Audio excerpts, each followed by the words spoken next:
Mr. President. Senator from Iowa. Mr. President, I would ask unanimous consent to speak for up to 10 minutes. Without objection.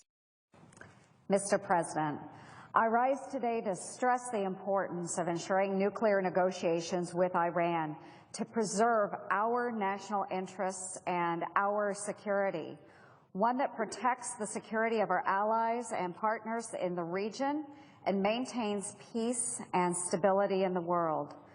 As a member of the Iowa Army National Guard and serving on the Armed Services Committee here in the Senate, I am focused on strengthening our national security, developing strategies to confront terrorism, and discuss ways to support our exceptional military.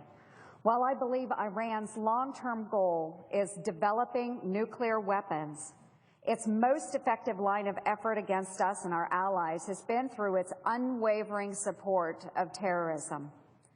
The Obama administration should only accept a final deal which prohibits sanctions relief until Iran abandons its support of terrorism. Providing Iran with sanctions relief would only enhance their opportunity to fund proxy groups which threaten our Israeli allies and whose activities have led to horrible consequences to millions of people in Syria, Iraq, and Yemen. While the Obama administration has been seemingly eager to relieve sanctions in an effort to convince Iran to sign a nuclear deal, Congress cannot stand by and watch as a deal is negotiated that paves the way for Iran to obtain nuclear weapons. We must take a step back and examine their actions, and it is absolutely crucial we understand who is on the other side of the negotiating table. Iran continues to be the world's lead sponsor and a supporter of Syrian President Bashar al-Assad, who is responsible for killing hundreds and thousands of his own people, creating the gravest humanitarian crisis in modern history, and who facilitates the continued rise of extremism and sectarianism across the region. Iran has shown unwavering support of terrorism and has aligned themselves with groups that are hostile to the United States, our allies, and partners in the region. In fact, Iran continues to fund groups that threaten our Israeli allies who are very concerned about Iran amassing nuclear capabilities and the direct threat they pose to the region. After this long-standing pattern of behavior, I do not believe we can trust Iran will curb its ambitions or support terrorist activity on their own, or for support of terrorist activity on their own. Despite any agreement that Iranian President Hassan Rouhani may agree to, I believe Iran's supreme leader, Ayatollah Ali Khamenei, will ultimately maintain his policy of attempting to obtain a nuclear weapon and may use any funds obtained through prematurely providing sanctions relief towards that end, as well as to support terrorists. Iran's more than a quarter-century-long effort to obtain a nuclear weapon will not subside overnight. It is a faulty assumption to trust that Tehran is on the side of rule of law. Iran has a very troublesome track record when it comes to deception, when it comes to compliance and trustworthiness, which is why we need a that ensures America and the world's ability to verify and enforce any agreement with Iran.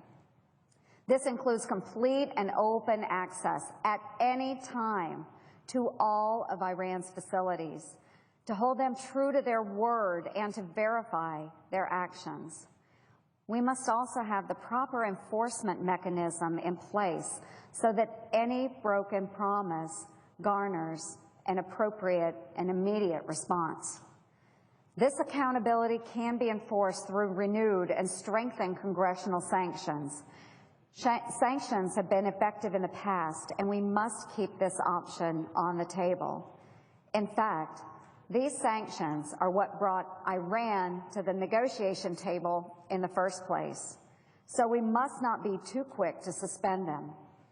The ever-increasing and complex threats we face in the Middle East underscores how crucial it is that any long-standing agreement with Iran must go through Congress.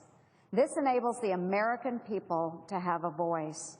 Congressional review is supported by a bipartisan majority of my colleagues and a majority of Americans. It's common sense.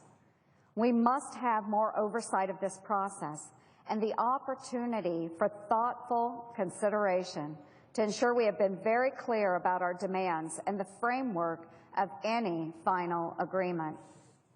There is no doubt the administration shares my concern and the concern of many of my colleagues regarding the hundreds of thousands of Syrians who have been murdered with barrel bombs, sarin gas, indiscriminate shellings of cities, and in prisons, or millions more who have been forced to flee their homes. We must stop supporting this criminal regime which has helped engulf the region. Sanctions relief without ensuring funds would not go to Assad or to terrorist groups such as Hezbollah, which is key to the survival of the regime, would do nothing to help achieve a favorable political or military solution in Syria. With that in mind, I co-sponsored the Iran Nuclear Agreement Review Act, which has bipartisan support and is before the Senate today. This legislation embraces fundamental and core principles that lay the foundation for a good deal with Iran. This deal ensures congressional review of a final agreement. It demands that no congressional sanctions be lifted during the review period, and it safeguards congressional oversight of Iranian compliance.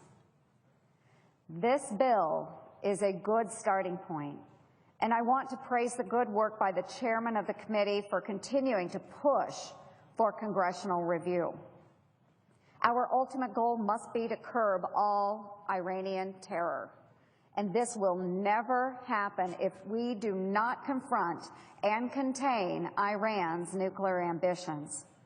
I believe a final deal which does not address Iran's support of terrorism and other groups which subvert recognized governments is not in the best interests of our nation. And an agreement without these assurances will miss an opportunity to provide stability in this region.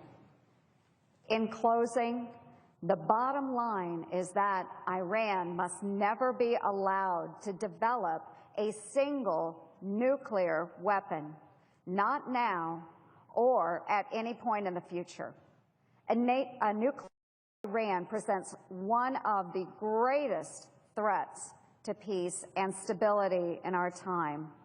And with that, Mr. President, I yield the floor and note the absence of a quorum.